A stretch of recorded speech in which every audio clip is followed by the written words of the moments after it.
स्कंद एक अध्याय 5। नारद जी का उपदेश भगवत भक्ति सर्वोपरि क्यों है। भूमिका अध्याय 5 श्रीमद् भागवत का अत्यंत महत्वपूर्ण अध्याय है। यह वह महान क्षण है जब देवर्षि नारद जी व्यासदेव को बताते हैं मनुष्य दुखी क्यों रहता है, केवल ज्ञान और कर्म से मुक्ति क्यों नहीं होती, भगवान की कथा मनुष्य को कैसे पवित्र करती है और सबसे बढ़कर भागवत क्यों लिखना चाहिए।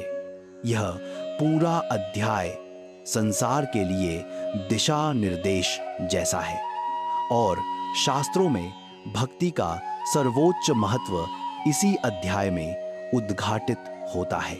अध्याय 5 कथा का विस्तृत विस्तार। 1 व्यासदेव का प्रश्न, मैं दुखी क्यों हूं। अध्याय की शुरुआत वहीं से होती है जहां अध्याय 4 समाप्त हुआ था। व्यासदेव अपने आश्रम में बैठे मनन कर रहे थे। नारद जी उनके सामने विराजमान थे।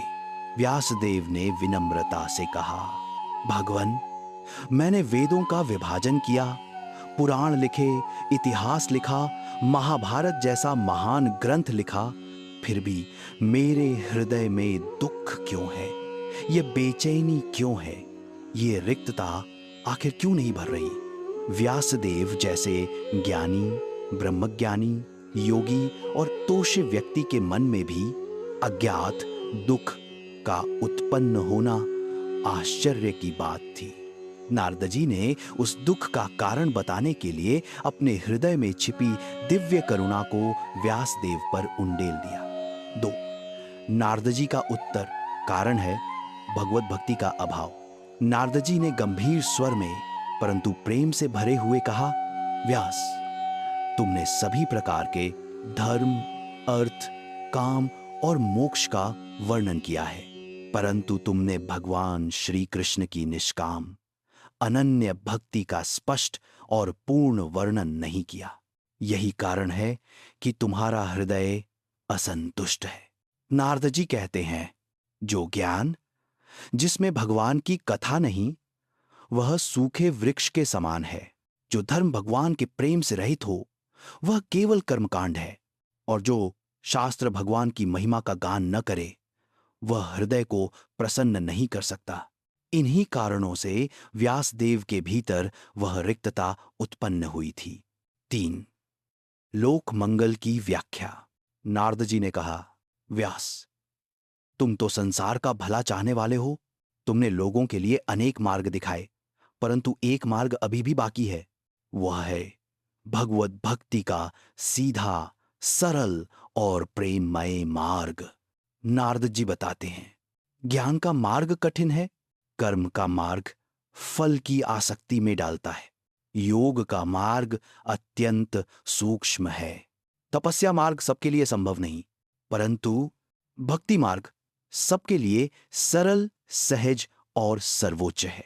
इसीलिए वे व्यासदेव को आदेश देते हैं कि ऐसा ग्रंथ रचो जिसमें भक्तों की कथाएं, भगवान की लीलाएं, उनके गुण, उनके अवतार और उनकी कृपा का विस्तार हो। यह ग्रंथ ही लोक कल्याण का सबसे बड़ा साधन होगा। 4 नारद जी का उपदेश ज्ञान बिना भक्ति के अधूरा है।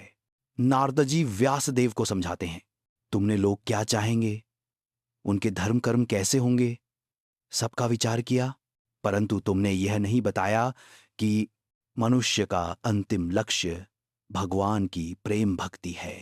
केवल भगवान की कथा ही जीव को संसार बंध से छुड़ा सकती है।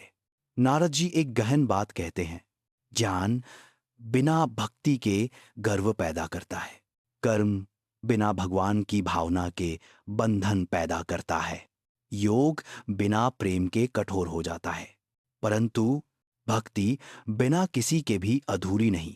5 नारद जी कथा ही मन को शुद्ध करती है। नारद जी कहते हैं, जब मनुष्य भगवान की कथा सुनता है तो उसके हृदय में छिपे पाप, राग, द्वेष, मोह सब धुल जाते हैं। फिर उस शुद्ध हृदय में भगवान निवास करते हैं। वे आगे कहते हैं, तुम वह कथा लिखो जो स्वयं भगवान का स्वरूप हो जाए, यानी ऐसा ग्रंथ जिसमें भगवान के नाम, उनके गुण, उनकी लीला, उनके भक्त, उनकी करुणा, उनके प्रेम की शक्ति, सबका वर्णन हो। यही ग्रंथ आगे चलकर श्रीमद् भागवत महापुराण के रूप में प्रकट हुआ।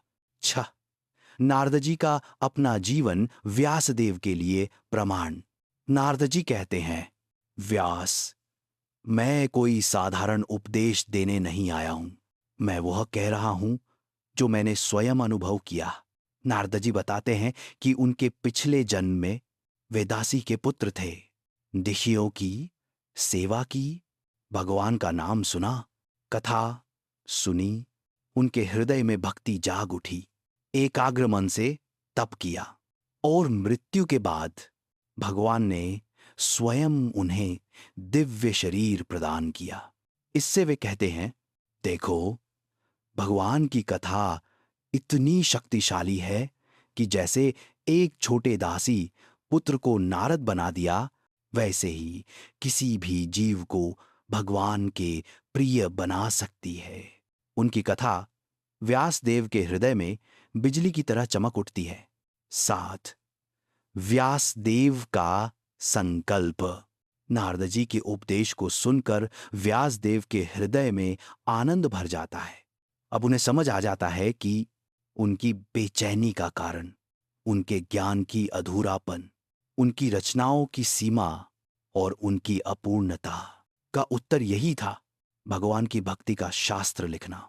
वे दृढ़ निश्चय करते हैं, अब मैं ऐसा परम पवित्र ग्रंथ लिखूंगा जो भगवान की दिव्य लीलाओं का वर्णन करेगा, भक्तों के चरित्र बताएगा और लोगों को शुद्ध प्रेम भक्ति का मार्ग देगा।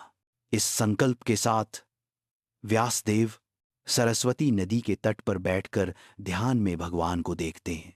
8, भागवत का जन्म प्रारंभ हुआ। नारद जी ने जो आदेश दिया था, व्यासदेव ने उसे साकार रूप दिया।